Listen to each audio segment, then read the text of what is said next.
Hello, everyone, and welcome to the Leaning into the Network series hosted by FII and Ori Kalankini. My name is Japleen Pasricha, and I am the founder director of Feminism in India, a digital feminist media platform. And Ori Kalankini is an organization that works on sexuality and menstruation and tries to change narratives around them using art, culture, and society. Today, for our guest, we have Jyotsna Siddharth. Welcome, Jyotsna. Hi, Japleen. Jyotsna is the project manager of Gender at Work India. She also runs two amazing projects on Instagram called Dalit Women Archive and Project Anti-Caste Love. Jyotsna is also a theater person and an activist. Jyotsna, please take over the mic and give us a brief introduction about what you do and especially the projects that you run on Instagram. Thank you, Japleen, for first of all, thank you for having me and for Feminism India to, continue doing the intersectional work that you do.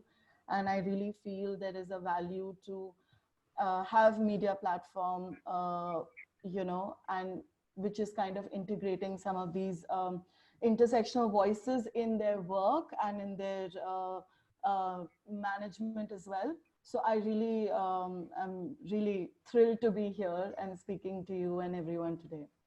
I'm Jyotsna, and I'm a project manager for Gender at Work India. So Gender at Work is an international nonprofit organization. It's a network of feminist scholars, academicians, and practitioners. And what we do is that through our feminist ideals and principles, we help organizations, primarily feminist organizations, but also organizations that may not identify themselves as feminists, but maybe gender neutral or corporate organizations that, so we help these organizations to integrate gender and inclusion within the organizational management through gender assessments, gender audits, and in India, we're also trying to now focus and expand more of our work around gender and inclusion, but also taking it to the organizations primarily. I am an actor. I run two projects, as you've already introduced. Project Anti-Caste Love is a project that believes in creating a discourse around social identities and their role in romantic relationships, so which includes caste, race, religion, gender, and gender, along the spectrum.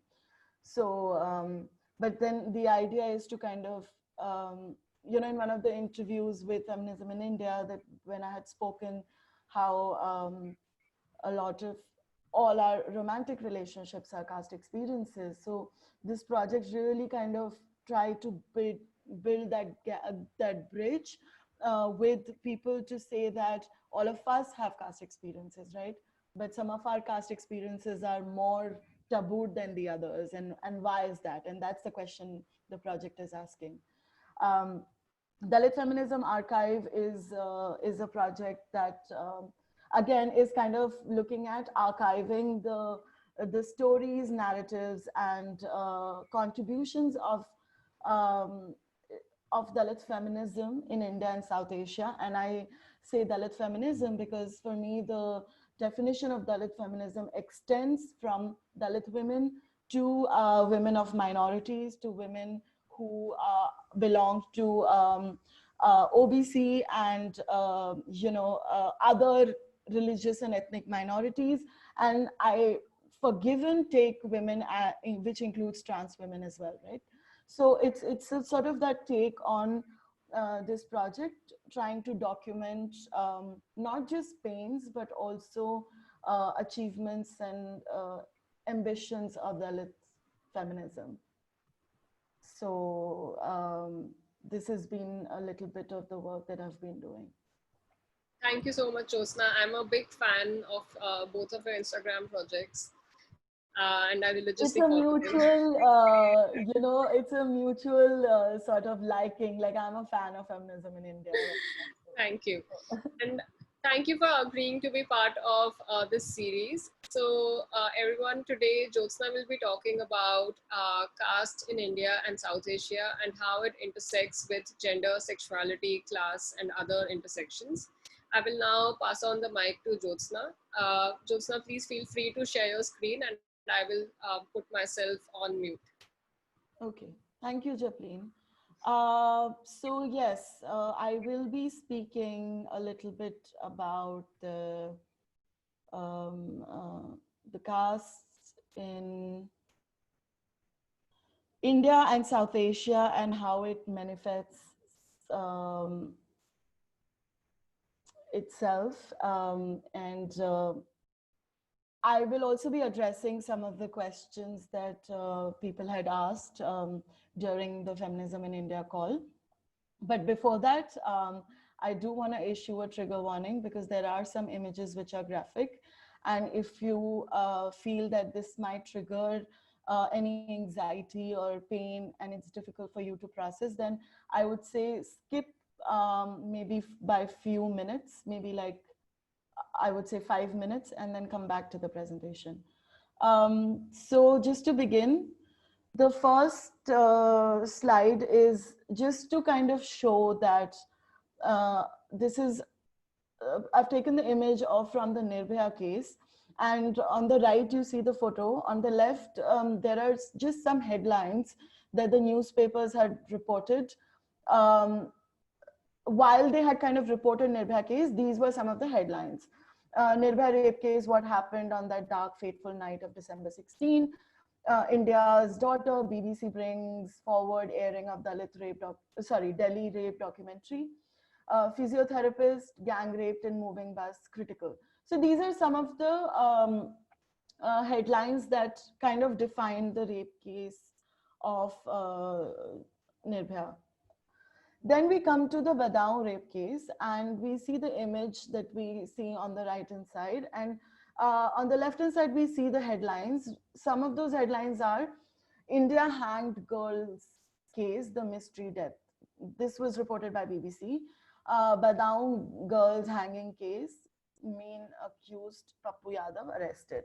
And as we see forward, there are like two more headlines that kind of describe what the case is. Now, just to start off, we see there is a stark distinction in terms of how these images are being shown, how the media is reporting the case. When we talk about the Nirbhaya case vis-a-vis, we are talking about the Badaun case. We look at how these bodies have been displayed, and one clearly see the representation of these bodies, the bodies that are of Dalit women, and vis-a-vis the body that doesn't belong to a Dalit community. It could be another caste which might also be disadvantaged, but not specifically belonging to a Dalit community.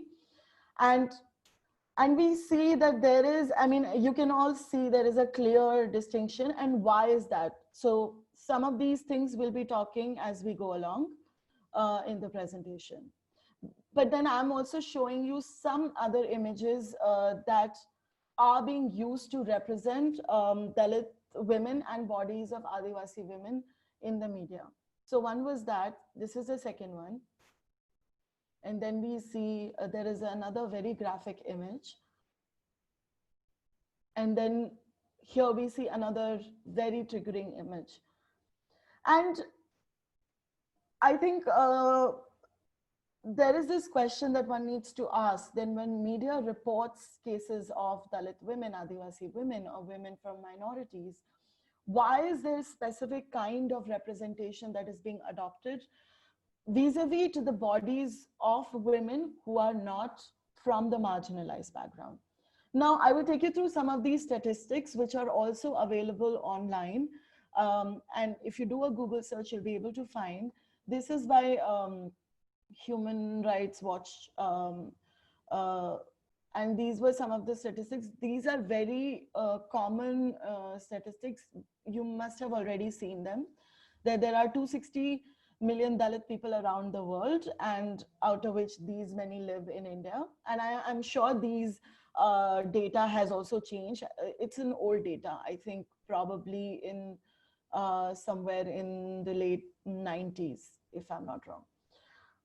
Although Indian law prohibits discrimination and violence against Dalits, 13 Dalits are murdered each week, 5 Dalit homes are burnt each week, 6 Dalit people are kidnapped or abducted each week, 21 Dalit women raped each week. And these are, I think the data are only coming from the incidents that are being reported. So there are a lot of these, there might be a lot of incidents which may not have reported and therefore do not account for the data in the public domain. So we have to take that into account while we go with our analysis and understanding. Again, as we see some of these statistics, we see that, 27% Dalits are prevented from entering police stations, and then 1 out of 3 rural villages have refused public health workers to, public health workers refuse to enter into Dalit homes in 1 out of 3 rural villages. Let me just put this a bit up. Dalit and non-Dalit people cannot eat together in 70% of rural villages. I mean, these are some of the data, but we can find more as we go along on the Google. Then the question is, why should we learn about the caste? Or should we at all learn about the caste? Do we need to know which caste do we come from? Is it important? Some of these questions also came up during the call. I think, and as I'm talking about the caste, they are coming from my own experiences. They're coming from my own position of being a Dalit woman. And they're also coming from my academic engagements. So I just want to kind of put that point forward, just to make you understand that when I talk about caste, what is my methodological framework in that sense. So I think it's deeply important to learn about the caste because we live in India where each and not just India, South Asia, which includes Pakistan, Nepal, Sri Lanka, where each and every individual has a caste. And it's like you have a name, you have a caste. And so these are some things that stay with you, right when you're born to when you die. And even when you die, where can you be cremated? How will you be cremated? These are also things that are associated with caste, as we see in South India. So just to kind of also put that forward. So I think it is important to know about where you come from, and it's part of your self-learning and self-introspection as well. It also helps you understand that what are some of the things that you've already got and why you have got. And I think when we are growing up, we don't realize some of those things, but as you go along in the school and universities, you see that you feel like there are all these differences, and some of these differences are really hard to understand and grapple because nobody is having these tough, difficult conversations with us at home. So school and colleges are the first places where we learn to entangle and understand some of these concepts. So I think if we do learn about our caste and have some of these conversations at home with our family, with our friends early on, we will come with a very solid understanding of ourselves, of our community, of our society, and then to kind of build on that in school and colleges.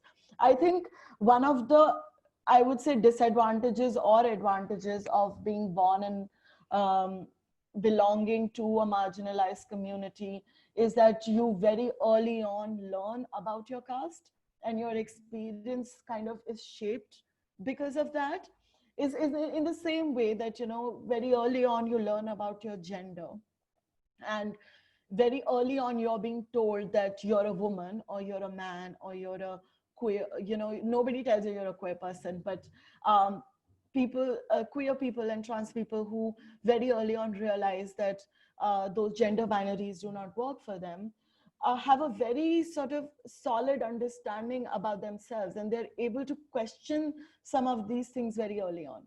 So I actually feel like a lot of privileged people in that sense do not have that sort of understanding, because nobody is talking to them and nobody is uh, telling them where they're coming from. So I feel they're really lacking in that sense, and they have a lot to kind of catch up and cover that ground. And I think that's why the lens is, for me, turned the other way around.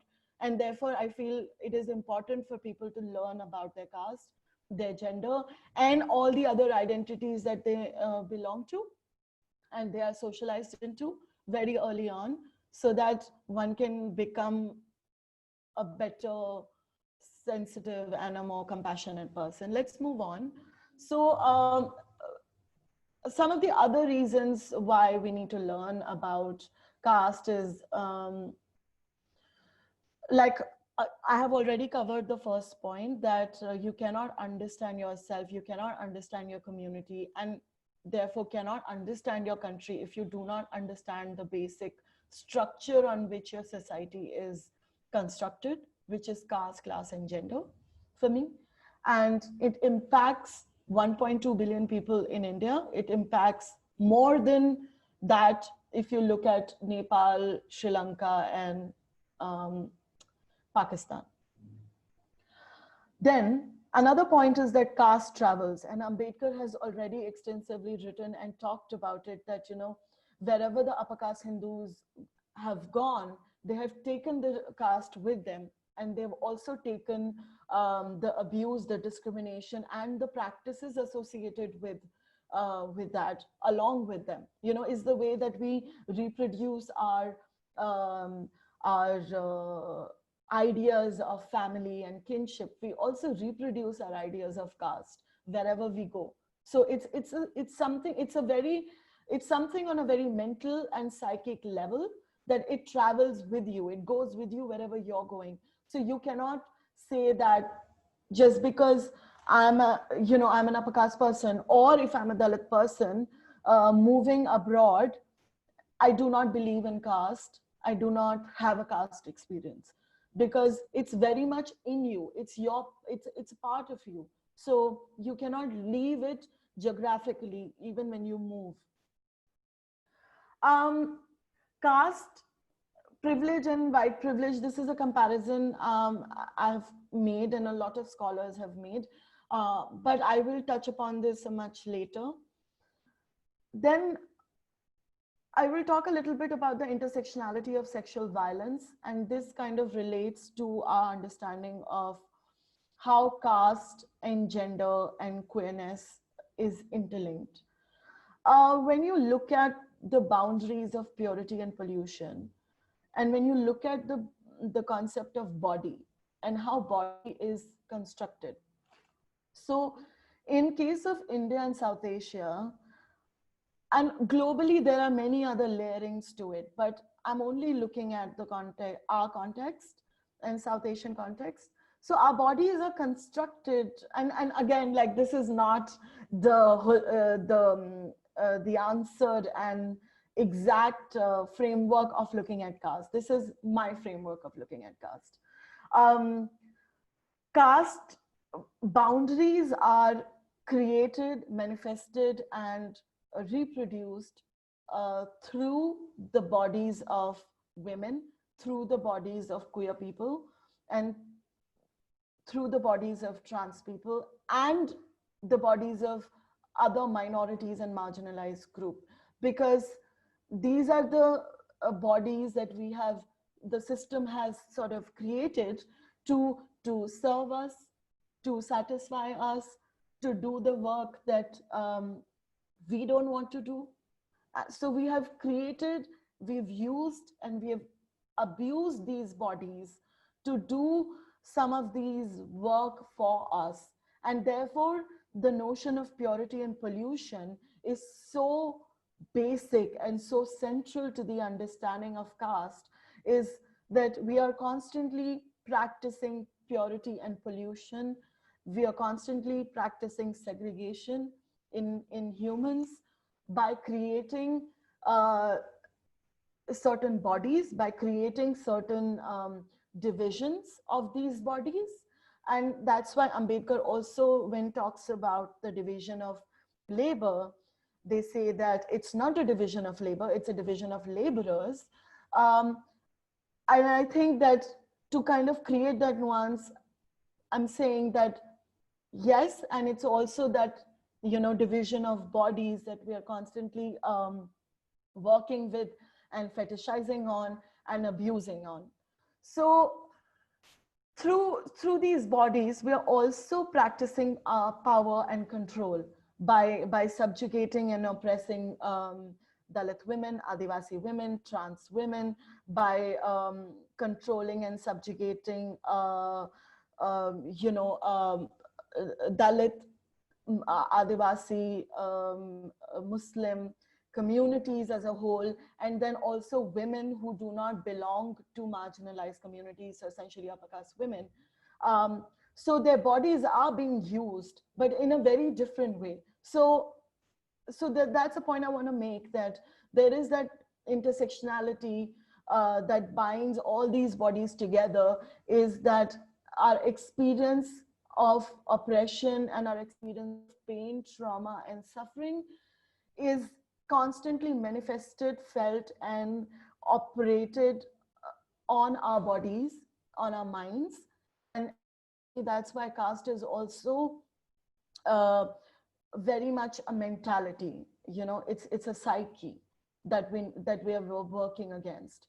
So caste discrimination and caste system is not just a system of operation, which of course it is, but it's also a system that operates mentally and psychologically, and which is why people justify and do this sort of, in, you know, really overt discrimination and abuse against each other, because they feel that it's okay to do that. You know, it's kind of become the discrimination and violence have become our primal need in some ways, which it's not. I mean, I don't know if it is for everybody, but it's kind of become that. And then and the pollution and the purity aspect is then also translates into untouchability. You know, like you see like how the bodies that are involved in the physical labor, which are even the bodies of migrant workers, bodies of you know, Dalits, bodies of Dalit women, which are seen as these bodies which are impure, which are not desirable. These bodies are polluted, and because they do a very sort of like, they're involved in, if you look at care work, that's largely being done by women. If you look at any sort of physical, emotional labor that makes a difference in society, are done by women, are done by all the minority groups. So I feel like there is this big section of society that is constantly using and feeding off on the labor of minorities. How does caste work? So I think I've already answered that for me, it really operates on a psychic, mental level, as well as on the structural, operational level. The endogamous nature of caste, which means preserving the caste boundaries, which to say that controlling women's sexuality, you know, by not allowing intercaste marriages to happen, by not allowing interfaith, interracial marriages to happen, society has been trying to really control women's bodies and women's sexuality, you know, by saying that because because women also women and, you know, non-binary people, they have a role to play, which is one of the roles is also, you know, role in the sense, the assumed role is of reproduction.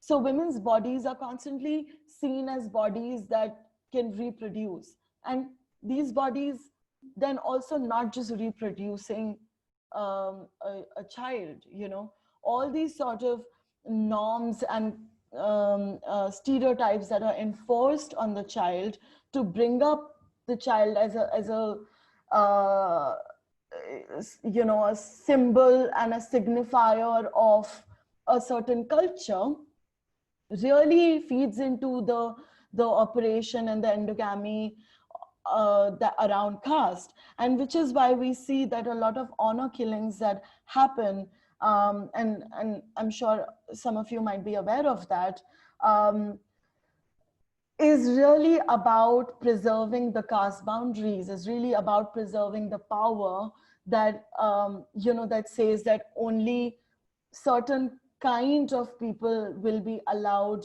to have relationships or marry, and the intermingling is prohibited. And of course, we are seeing that with also repeal of 377, that some of these norms are changing, uh, uh, uh, and are continuing to be challenged. So people are now really coming out and claiming their space, and taking, you know, charge of their own relationships, of their sexuality. But the society and the law still operates in a very Brahminical, heteronormative understandings around relationships and love. So we constantly kind of say that marriage is important, you know, marriage is useful, and it's kind of given to you as this sort of there's a word for it, lifestyle, you know. It is something to aspire to, and if you're not getting married, if you're not fitting into those ideals of heteronormative Brahminical state, you're going to be called as a problematic person, you're going to be called as anti-national, you're going to be called as various other names. So and I think that's why the project Anti-Caste Love was started, and it is so important because it's trying to show that there is this commonality of experience, of caste experience, that we all have, that the moment you talk about your love and your desire for another person, all your social identities come into play. So then your family, your friends, everyone is gonna directly, indirectly ask, who's this person, what do they do, what is their last name, you know, how much money do they have, what caste, religion do they come from. All of these things become so important, even if they were not important earlier. The moment you talk about love and getting married, there will be questions asked to you. And I think for me, this is the point of rupture. This is the point where you can actually make change. This is the point where a lot of these critical engagement and conversations are happening between people and their families. And in some ways, we do see a little bit of acceptance towards in the families when it comes to same-sex marriages. Not entirely, not for everybody. Little bit of shift has been seen, very minute. But in terms of intercaste marriages, we still feel there is so much violence and trauma and humiliation that's rampant, because so there are two things. That really challenges uh, people's power and status. So one always kind of retaliating to intercaste marriages and relationships very strongly, because it also makes people question their own politics. Sometimes not always progressive, right? Even people that we feel have progressive politics, when you talk to them about some of these issues, you'll realize that even they are divided on where they stand about their understanding of caste, gender, and sexuality. So and at the same time, I feel that when we talk about same-sex marriages or same-sex relationships, we forget that there are also individuals who have membership into a certain caste, religion, and certain faith. And so for me, caste is really that point which connects with every sort of social identity, and therefore caste and queerness, for me, I mean, just want to add that caste and queerness are those two lenses that connects us to each other, because it has a moment of desire, it has a moment of attraction, and in those sort of liminal spaces, our boundaries become blurred, and therefore we can have some of these conversations maybe slightly more easily as compared to other spheres. Where to begin learning about caste? Really, like I said, really begin learning about caste with yourself. The first and foremost engagement about learning about caste has to begin with you. Then it has to begin with your family, your friends, your lovers, then going into the society and looking and seeing what is really happening. Why are certain people being subjugated and oppressed, and why are others not, and what is playing out in that field. So I think very important to begin the understanding about one's own caste, one's own not just caste but other identities as well. Really introspect and take that lens back into your very private, intimate spheres, and have engagements there. Once that has happened, and to say, like, this is also a very continuous process. Once you've done your introspection, self-interrogation, doesn't mean that it ends there. I think it begins there, and then throughout your engagements with your family, society, and larger world, there has to be a back and forth connection with those sort of engagements. I hope I'm making sense. But where to begin after that? Of course, there are films to be watched, there are books to be read, and there are innumerable books that one can read. I think Google is really helpful because, when we were growing, I'm an 80s child. So when I was growing up, I didn't have an internet and we didn't have Google. So a lot of these informations were not available to us. And also, there is an assumption that because you belong to a Dalit, Adivasi, Muslim background, you will already have a spectacular understanding of caste, religion, gender. I mean, there are a lot of women who are not feminists, who don't identify themselves as feminist. Vis-a-vis, there are a lot of people from the marginalized communities who do not identify themselves as activists. So these are not mutually exclusive categories for me. I think, of course, one's own experience of discrimination and oppression really gives the skeleton and framework to internalize and understand some of these complex categories and phenomena that are really taking place, and really deciding what opportunities you can have and what opportunities you may not get because of your caste, religion, gender, and sexuality. But I think some of the films that I could probably recommend to you all to be watched is, Ankur. Achut Kanya is a very old film. It's a first mute film, which talks about the caste, and then you have contemporary Masan, Serat, Kala. I just want to say one thing, that, when you look at any film, it's not that a film doesn't have a perspective on gender and caste and queerness and religion.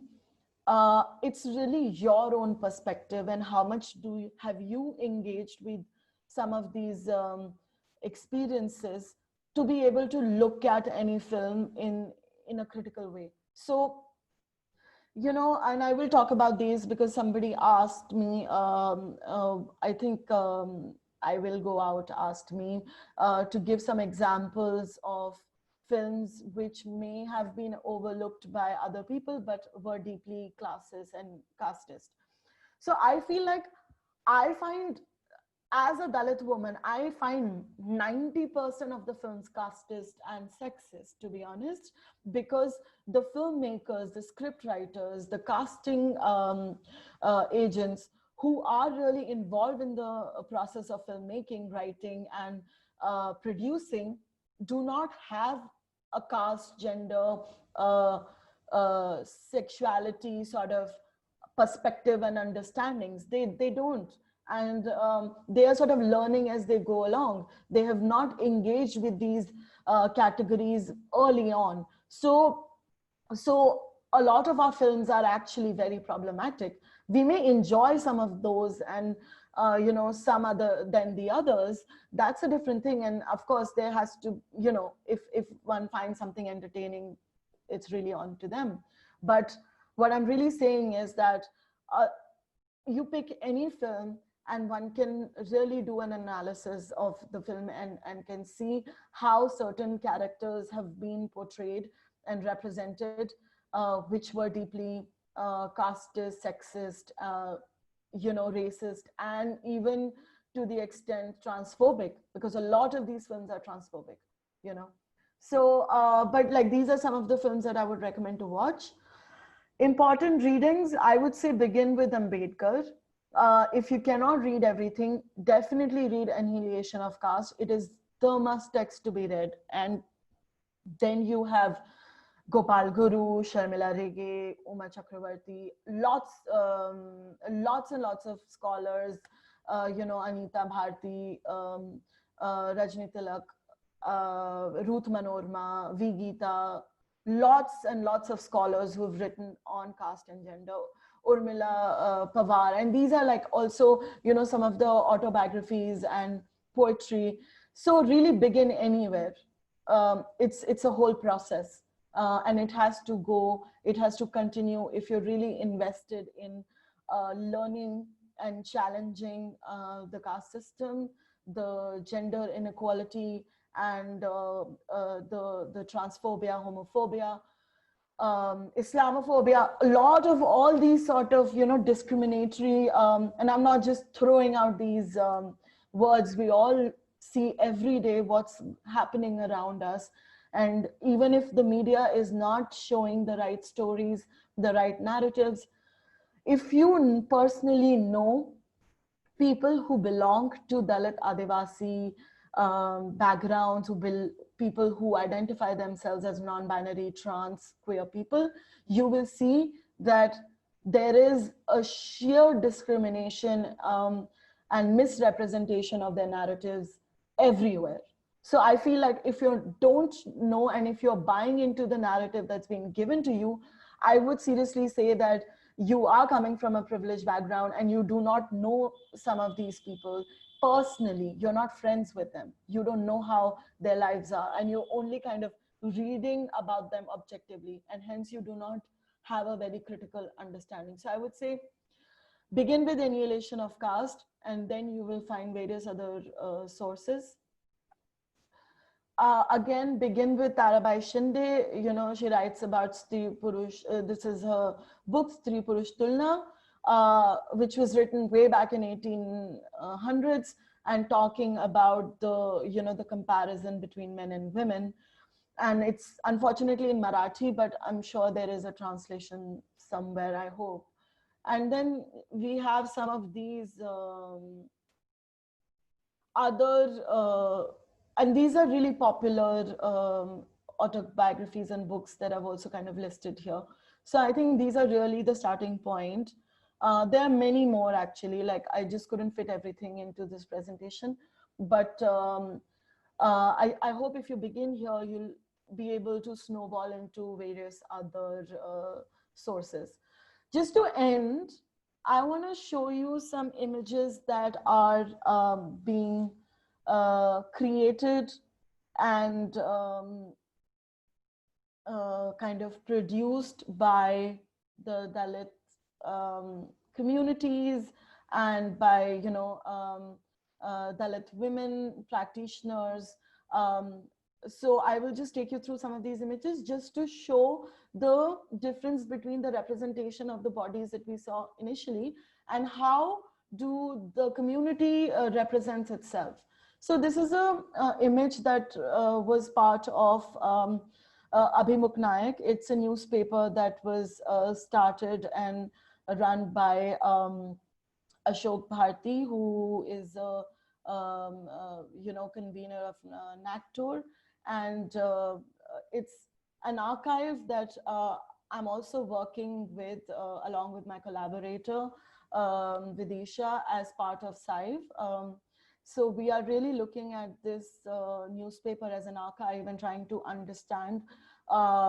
This was one of the first few papers that kind of came about in 90s, which used internet very actively and use clip art and all these things way early when the internet had just come in, and how this image was kind of part of the newspaper.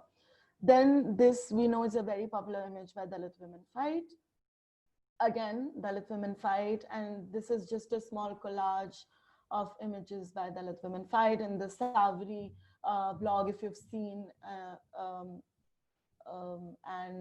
Also, I think one image is by Equality Labs, one or two. And this is where I will end my presentation. I hope I did not just speed up everything, and I do hope that you find some space and time to really process some of these critical complexities that we're all dealing with. Thank you.